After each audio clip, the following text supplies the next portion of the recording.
একটা কারণ বলেছি। বাবা যান, ভাইজানরা, কষ্ট হচ্ছে আপনাদের?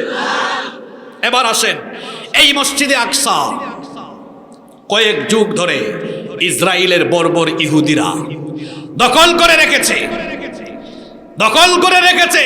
মুসলমানদেরকে সালাত আদায় করতে দেয় না। গত কয়েক যুগে বহুবার তারা নামাজরত মুসল্লিদের উপরে হামলা চালিয়েছে। অনেকেই বলছেন ইসরায়েল তো সামরিক শক্তিতে অনেক এগিয়ে, ফিলিস্তিনিরা কিভাবে তাদের থেকে মসজিদে আকসা পুনরুদ্ধার করবে?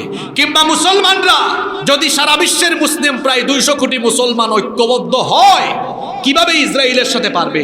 কারণ ইসরায়েলকে সহযোগিতা করে সরাসরি আমেরিকা। তাহলে কিভাবে পারবে? শোনেন, আমরা কখনো সংখ্যা দিয়ে আর অস্ত্র দিয়ে বিজয় আনি নাই।